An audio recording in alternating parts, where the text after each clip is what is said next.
Hello, my wonderful friends. If you're new here, welcome. And if you've been here before, welcome back. My name is Sarzana, and today I have a really exciting video for you. We are going to be going over all of the books that I read in March, and I'm finally on time for a reading wrap-up, and I read some amazing books in March. I can't wait to share them with you all. So go ahead and get yourself a hot cup of something, like I have here myself, and let's go ahead and chat about all the books that I read in March. I'm gonna put this down. So I read various genres in March, and we're gonna go ahead and start with my YA. So the first book that I read in March is One of Us is Lying, or One of Us is Next. I read One of Us is Lying last year and it was enjoyable, and then I got into this one and it was, I kind of feel like I'm a little too old for this. Like, the plot and everything was interesting, however it just didn't grip me the way I had wanted it to.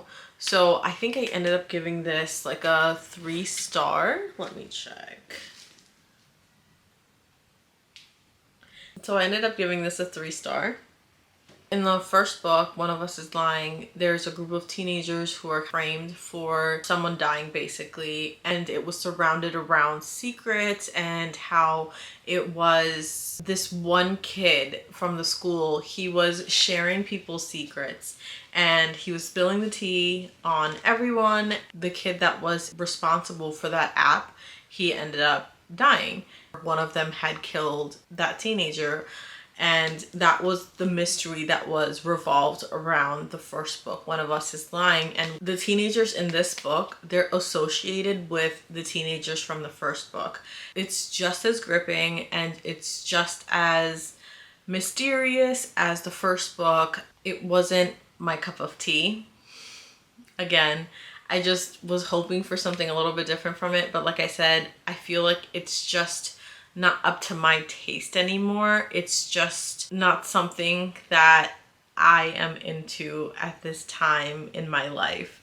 So 3 stars. It was really good while I read it. I didn't really get bored, and I was rooting for a specific couple. The mystery aspect, I wanted to figure out who was involved, what was happening.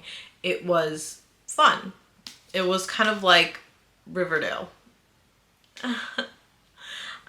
But yeah, 3 stars. I don't really have much else to say about this book, so we're gonna move on to the next one. Okay, so we're gonna get into the romances right now, and I had such a good time with this book, and this was my first time annotating, so all of you annotators, do not judge me for the way I annotated, because your girl is still learning. So the next book that I read is The Letters We Keep by Nisha Sharma. I did receive the art copy when I went to her romance night event in Doylestown Bookshop, and as you guys can see, the sticker states that this is an art copy, and these are all my annotations. Let me get out of the frame.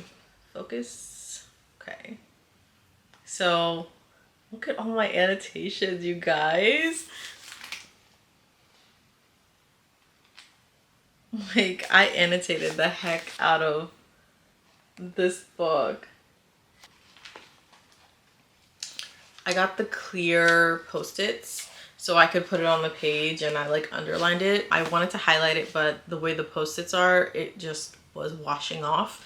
I really didn't want to write inside it because it's my art copy, and I just didn't want to damage it in any way. But in the future, I think when I annotate, I'm gonna use my highlighters. I have a bunch of annotating tabs, and I just love them. Look at this. It's so colorful.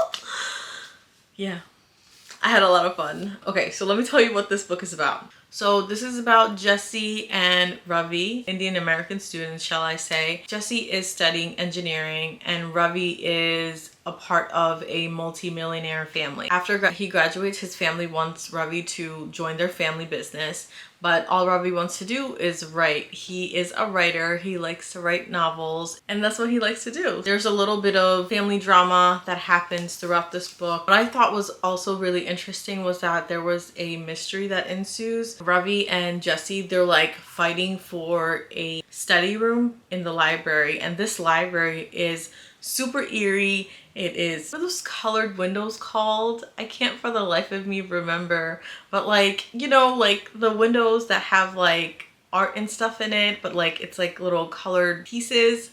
My goodness. If I remember, I will put it up here somewhere, but for the life of me, I can't remember it right now.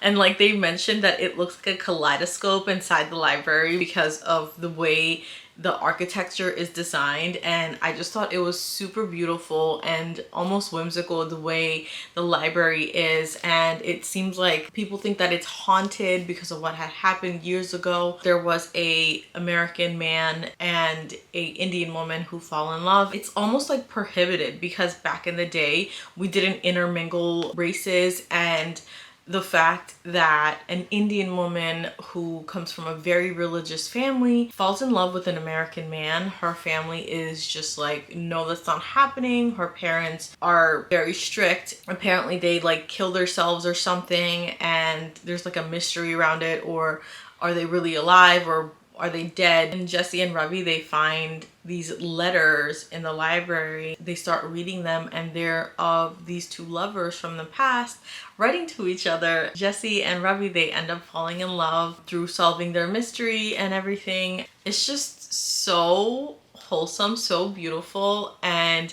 it was such a unique story plot for a romance novel. I don't really read romances like that, and when I read this, I was hooked from page one. And I think it also helps that I could relate to Nisha Sharma's books because I'm also Desi, and it just like hits different, you guys. It really just like hits different. So I had a really good time. The ending was wonderful. I love a happy ending. The mystery aspect of it was super fun. This comes out on May 7 of this year, 2024, and I highly recommend you guys go and check it out if you're looking for a cozy romance read with a sprinkle of mystery, and if you're also hoping to learn a little bit more about the Middle Eastern cultures. I think this will give you a little bit of insight. I think it was beautifully done. Nisha Sharma did a fantastic job per usual, and I gave this a 5-star. So I was on like a Nisha Sharma kick, and I bought a lot of Nisha Sharma books when I went to the romance night event in Town. While I was there, I picked up the Karma map. It's about Tara and Silas. I think there was some really important things that were written about in this book that needs to be normalized. Silas, he has 2 moms, and we don't see that often in many Desi books, and so I feel like that needs to be talked about a little bit more, and I think it's really wonderful that his moms adopted him. So this book is about Tara and Silas, and Tara has some kind of drama happen in her senior year of high school. She's a part of like this dance team, and whatever drama that happens, it disconnects her from her dance team. It like kind of puts like a social target on her back to the point where she has to disconnect from social media entirely.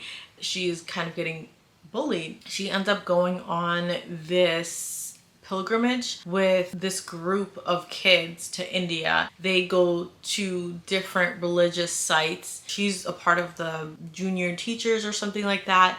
Think of it like a camp counselor. So she's like a camp counselor, but she's helping teach these kids about the religious places that they're visiting. And Silas, he's never been to a pilgrimage before. Tara, she kind of knows what she's doing. Tara's mom is a history professor, so she kind of knows what she's talking about because her mom's drilled her into it. She's gone to lots of pilgrimages through her childhood with her parents, so she knows a lot about what she's trying to teach these kids. There's some small conflicts that happens while she's on the pilgrimage, and she falls in love with Silas, and there's a little bit of romance happening there. What I really took away from this book was the pilgrimage, what they talked about regarding the pilgrimage and the religious sites that they visited, because I thought that that was very unique. I didn't know that was something that happened, and I think it was really cool that that was a thing here. And I'm going to have to research this, but I'm curious if this actually takes place in real life, like if people actually go from the United States to these pilgrimages in India. I think that's just beautiful. Having the opportunity to experience something like that could be very monumental for Desi children. We're so disconnected here from our culture and what we would have gone through if we stayed in our countries. This got a 3-star for me. I didn't like the romance in this. I just wasn't feeling it. And I thought the conflict was very childish and it just didn't hit. And I'm really sad because I was really looking forward to it. Nisha Sharma does such a good job writing her characters and like her plot lines and stuff. But for me, this just didn't hit. So this was another 3 stars this month. If you guys are looking to learn about the Desi culture, something light, I would pick this up. And then I had the opportunity to read Bride. Everyone is raving about it, or everyone is very disappointed by it. I, for one, really enjoyed myself. I had such a good time reading Bride. I just finished it yesterday, and it was just such a slice of life, you guys, and it definitely gave me like Twilight vibes, but not really, because the FMC is a vampire and the MMC is a werewolf. I just thought the story was interesting. I have a Ali Hazelwood book, but I haven't read it yet. It's The Life Hypothesis, and like I said, I don't really read romances like that, but I will pick that up eventually because I really enjoyed Bride. So I'm wondering if I'm going to enjoy The Life Hypothesis. And being a STEM girly myself, I love the fact that our girl Misery is a software engineer basically, and she knows how to code, and like they talked about JavaScript and stuff, and I was just like, yes! And it's just super fun. It's a quick read. It's about like 300 and some pages, almost 400 pages, so it's not like short. However, it felt short to me because something was always happening. It was just really fun, and it was also like a really slow burn, so I really had a good time with this because I was just like, when are they gonna do it? When are they gonna do it? Because I'm not super interested in them doing it, like characters doing it in the books, because I'm just like, ugh. Sometimes it's just like super cringy, especially in romance books. It's like super cringy, but in this one it wasn't cringy. It was nice. And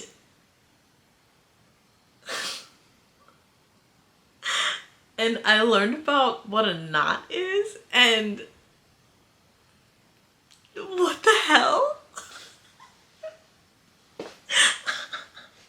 You guys, when they explained what a knot is, I was like, doesn't that happen to dogs? Like, I was just really weirded out by that, but also like super interested. Is something wrong with me? I don't know. If that happened with like human men, then I wonder how easy it would be to conceive. This is about Misery. She is a vampire. It's about Lo. He is a werewolf, and they have a marriage of convenience. There's such a thing as mates involved here, and nodding. There's like a little bit of a mystery. There's people being used as collateral to go to like different sections of the world, like, or territories. So like the weres have their own territory, the vampires have their own, and the human have their own. And there's people that are just trying to get control over all, and there's people that want to live in peace and give everyone their own little sections. And there's like some like political arguments that happen, and I was just in it for Lo and Misery because I just thought their relationship was super fun, super cute. Misery and Serena are like best friends, and Misery gets sent to the human realm to be a collateral so the humans know that the vampires are going to be fair to them, good to them, or whatever, and if something bad happens, and they can have Misery and do with her as they want to. And she like goes there as a kid, and she meets Serena. They become like sister best friends. Yeah, they just have like a really cool relationship. Something happens to Serena, so Misery, she goes ahead and agrees to marry Lo. There's just a bunch of stuff that happens, and I suck at giving summaries or synopsis, but that's kind of the gist of what it says in the back of the book. And yeah, if you're into Twilight, then definitely read this. But if you're also into Ali Hazelwood books, I would definitely recommend this. Not that I've read any of her other books, but this was really good. Oh, and 5 stars if I haven't said this already. And then I read something that's been sitting on my bookshelf for like the longest time. I think it's been sitting on my bookshelf for like 2 years, and I just haven't picked it up because other books were like a priority, but I made myself pick this up because it's just been sitting there for way too long. So I picked up The Daughter of the Pirate King. I was really feeling like reading something about pirates or like mermaids or something like that, so I picked this up. I was not disappointed. It was a lot of fun. The FMC is Alosa. She is the daughter of the Pirate King, and Ridden, he is basically her captor. He's like second in command to the captain of the ship that kidnaps Alosa, and they both want something from each other, and Alosa kind of like stages her own kidnapping so she can take something from their ship. Ridden and his brother Draxon, who's the captain, they want something from Alosa and her father, the Pirate King, so they kidnapped her, and they're all playing each other. There's not a lot of violence and stuff that happens. Alosa is a total badass, and she can totally take care of herself, and Ridden is able to see through her. I love their relationship. She's like super annoying and stuff to him, and he's like, I see past you, go ahead and keep talking your shit, I see right past you. It's fun, and it's super short. I think it's like, yeah, it's about like 300 pages. It took me like a day to finish this, maybe a day and a half, and it was just a fun, quick, easy read. I think this is like young adult, not very high stakes. There is some action involved in this. There's a lot of adventure, and there's found family, which I really love. You guys know I love found family. It was just super fun. If you're looking for something about like sirens and pirates with a little bit of action but nothing too high stake, then definitely pick this up. I gave this a 4-star because, well, it wasn't like super gripping. However, I really enjoyed myself, and I like flipped through the pages. I couldn't put it down. I gave it a 4-star. It was really good. It was really fun, and I can't wait to read the second book, Daughter of the Siren Queen. I actually have it, so I'm gonna be picking that up eventually, but this was really good. I had such a good time. And then you guys, I read something that I have been dying to read forever. So I read Two Twisted Crowns. I read Two Twisted Crowns. It was really, really, really good. I really felt bad for the Shepherd King in this book. We got to know him a lot better. It answered a lot of the questions that I had in One Dark Window. This was eerie. This was dark. It was gripping. There was found family. There was romance, and the angst and the romance just hit. Okay, it really hit. The fact that Elspeth and Raven were separated for like the entirety of this book really tore me apart. I really wanted them to get together faster, but the way the plot was, it makes sense why we had to wait as long as we did for them to reunite. I really liked getting to know Eon and Elm a little bit better. We got to know Elm a little bit here and there in One Dark Window, but we really get to know him in book 2. And Eon, I had a lot of questions about her. I wanted to understand why she was the way she was. It just really confused me, some of the things that she had done in the first book, but we get everything answered in book 2. I can't say too much because I don't want to spoil you guys. However, I did find some things a little underwhelming. I didn't get the 5-star sparks from this book like I did with One Dark Window. It was amazing, don't get me wrong, so I'm gonna give it like a 4.5. It wasn't a 5-star. I can't really put my finger on what was missing, but it just didn't hit that way. But it was still really good. It was still really fun, eerie, dark. I think I want to reread this in October or something. It was everything that I was hoping for, except for how underwhelming some of it was. And I read Warbreaker by Brandon Sanderson, and it was epic. It was amazing. The world building, he never fails. Brandon Sanderson never fails to build a phenomenal world. The magic system is so unique. So they have like breaths, and the breaths are like magical. It's not like how we breathe, right? It's like special breaths, and everyone has a specific count, and the more breaths you have, the more powerful you are. This is about two sisters, and the one sister, the older sister, is groomed to marry the God King.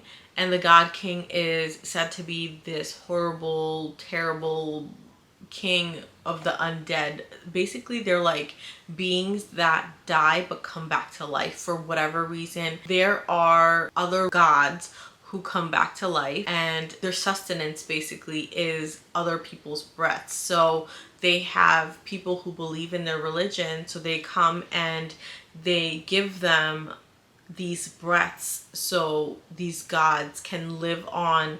And then the gods, this book is heavy, I'm gonna put it down. So the gods, they take those breaths weekly, and they listen to people, they listen to their problems, they give them solutions as best as they can. But if someone is really sick and the god thinks it's worthy, then they can give their own breath to that individual. But when they do that, they will cease to exist. They will no longer exist. So some of these gods, they want to continue to live, or they just don't see a individual's issue as enough of a crisis to give up their own breath and give up their own life. These two sisters, one is super wild, one was groomed for the God King, and the king of that land, he gives his wild child away so she can go ahead and marry the God King instead of her sister, who was getting groomed to her whole life. And this takes the older sister on a journey after her younger sister is sent away to marry the God King. While that's happening and her older sister is getting to know herself and going on an adventure to become her true self, her younger sister is going through it, trying to conceive with the God King, because that's apparently what she's supposed to do. It was a lot of fun. The magic system was just phenomenal. Like, these sisters, they have the power to change their hair color based on their emotions. It's like a mood ring, and they can also grow their hair out. It's so cool. I love Brandon Sanderson's books, and I'm gonna read Words of Radiance in April. So I'm glad I got Warbreaker read so that I can move on to the next book in the Stormlight Archives. I heard that this is an important read before we move on to the second book in Stormlight Archives. So I'm excited. I'm really excited. I gave Warbreaker 5 stars because it was just that good. There was nothing I disliked about the book. There was nothing that I found was boring. Like, every single chapter was super interesting. So for the month of March, I read 7 books total, which was a lot more than I read in February. I had a really good reading month. I read some amazing books and some flops. However, I don't regret it because I had a good time. I had a really good reading month. And that concludes our video. I would love to know what you guys read in March. What was your favorite read? Did you read any of the books that I read? Let me know what you thought about it if you did. I'd love to hear your thoughts. And if you haven't liked this video yet, go ahead and hit that like button so I know that you enjoyed yourself. And if you haven't subscribed to my channel yet, go ahead and subscribe. That way you will not miss any videos from me. Thank you so much for sticking around and watching this video. I love you guys so much. I will see you next time. Bye.